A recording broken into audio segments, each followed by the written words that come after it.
What's up guys, my name is Daniel and I'm back here with another video. And in today's lesson we're going to be going through classes. We're going to be going through the very basics of classes. We're going to be going through the very basics of classes, and if you stick around and actually follow these lessons for the next 3 or 4 videos, you will basically know and master everything about classes. Everything that you need to know about classes in C++, you will definitely be able to answer each and every single question regarding classes. Okay, we're going to go through different examples for every lesson, and that's just to help you so that you're not just fixated on one particular thing that you know about classes, but different cases, different scenarios means different examples. And I just believe that the more examples that you do, the better you will understand classes. They kind of don't make sense the first time you do them, but the more you do examples, the better they become. So in this class, right, so you can contrast classes to structures, right? Structures, you create a structure and you have an object, right? And you initialize that object with information, and you can use that object to your advantage, and you can do really cool stuff. It's just the method of storing information. Classes are exactly the same as structures, but they are more structured, right? The irony.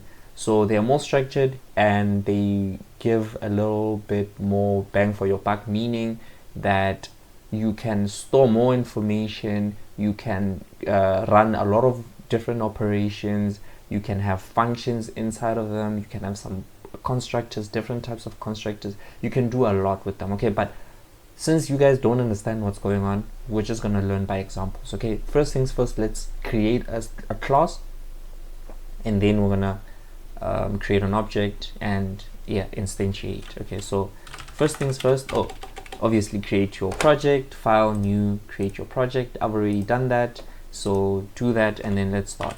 Class, I'm going to create a class called day of year. So basically that just means that if you look at a calendar and you choose one date on that calendar, maybe the 1st of May for instance, that's a day of the year. Okay, so that's basically what we're doing, and what information pertains to that day.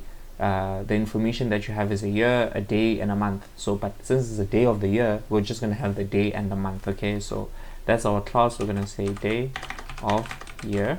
And guys, if you don't understand, just type this with me and then it'll start making sense as we go on. We're going to create 2 member variables, okay, but they're going to be under public. Okay, for now we're going to focus on public. Later on we're going to go through private, and we're also going to go through protected. Okay, but for now, for the sake of this video and simplicity, we're going to only declare public member variables. Okay, so we're going to have int day and we're going to have int month. So remember, day of the year, the information that we need is the day and the actual month, right? So let's also create a function. Okay, so a function void that just checks. Okay, no, actually that's overkill for now. Okay, sorry about that. So now since we created our class, let's actually create an object. Okay, so instantiate the class. So I'm going to say day of year, and this goes into our main function. Okay, so day of year, and so what day of year do we want to, let's just go for today's date. Okay, today's date. Okay, and that's basically that. So this is my object. I've basically created this object from this class. So because of this object, I can now start inserting values in today's date. So I can say today's date. Okay, today's date dot, use the dot operator to actually point to the actual variable that we want to point to. So this is today's date dot day. Let's start with month, right? And I'm going to say, okay, which month? 3rd, which is March, right? And then I'm going to say today's date dot day, and I'm going to say 1. So that's basically the 1st of March. the 1st of March. Okay, month is 3.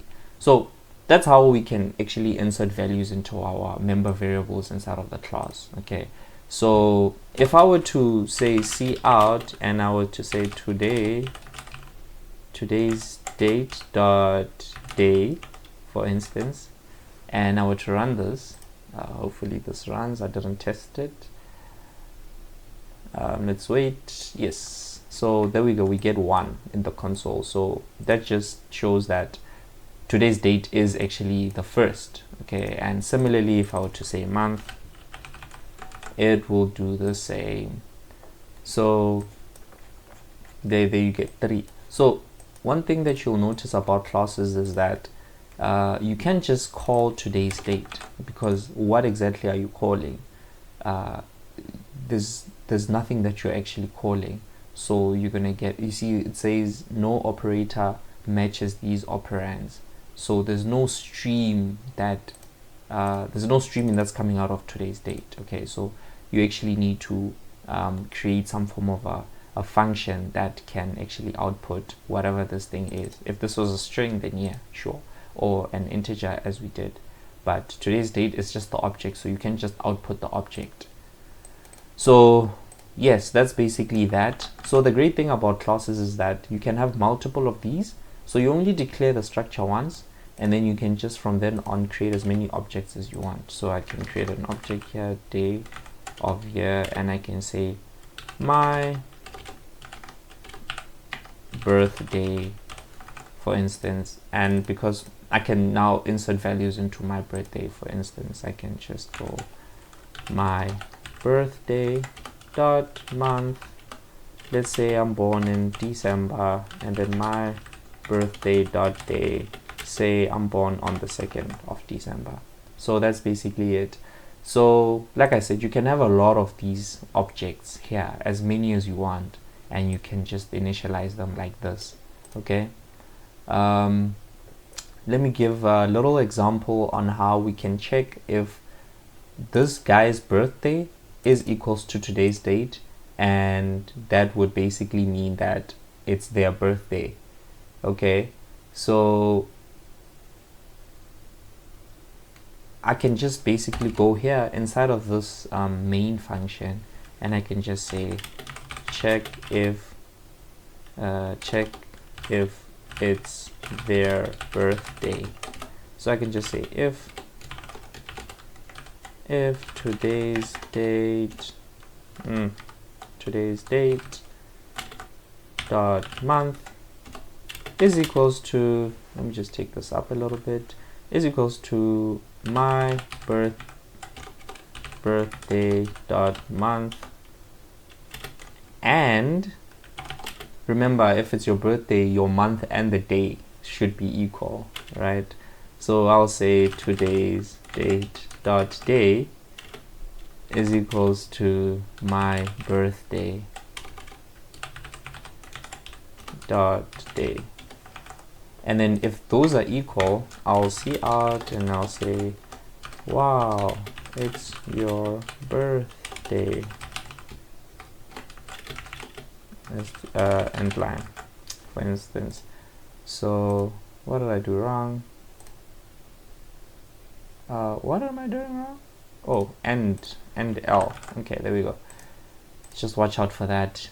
And what do we get from the console? We get absolutely nothing. Why?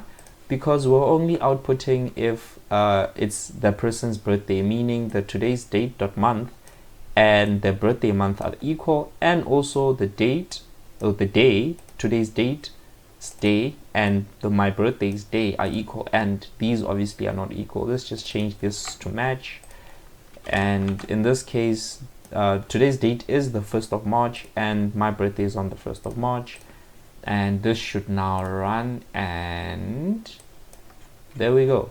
Wow, today it's your birthday. It just says it's your birthday. And as you can see, there are a lot of things that you can do with this class. I can add an else statement here to say if it's not your birthday, then no, it's not your birthday, and other things. And I can add I can also, instead of just adding just variables here, I can add functions. So example, I can say void output day. I can just say output day, maybe like that. And what I can do, this is a function, okay? I have a class now, but if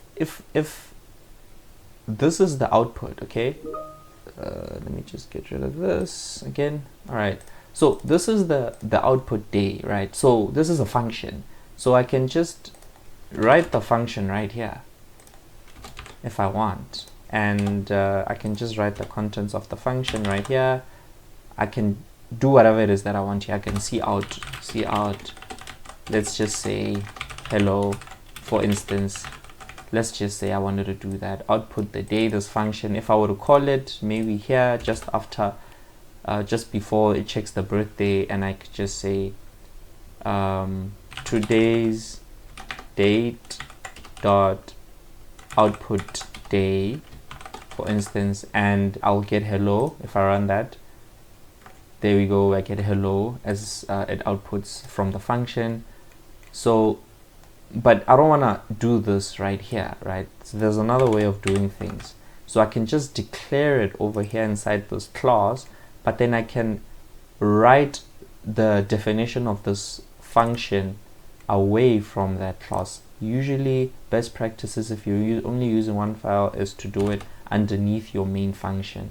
So how I'm going to do that, okay, how I'm going to do that is, and you'll see a lot of this in the next video. So we're gonna say void, and then I'm gonna say day of year, and then I'm gonna use these two colons right here, okay, these two colons, and then I'm gonna say output day. That's the name of the function, and then I'm gonna start inserting values of the function here. So I'm just gonna say see out the, I'm gonna say today's day is, and I'm gonna say day, end line. So this is scope, this is scoping. So what exactly is day? So day will be the day of whatever object is called, the day of whatever object is called. So let me explain. So today's date, right? Today's date's month is equals to 3 according to our main function, and then today's date dot day is equals to 1 according to the main function, according to how we declared it, right? So if I were to now then, after declaring these values, and then I were to call today's date dot output day as a function basically just outputs this message. And it says today's day is, and then it says day. So what is day? Day is 1, because that's the value that we gave. So just to go through this one more time, when you give, I hope you guys can see, when we give today's date dot day here and we initialize this value, it goes into day. This integer now gets becomes 1, because we gave it the value 1, right? It's an integer. So if we then call an output on that day, and we call day, then basically today's day becomes 1, or it outputs 1. I hope you guys can understand that. And if we were to do this for month as well, it will do the same thing. So I can add more functions here.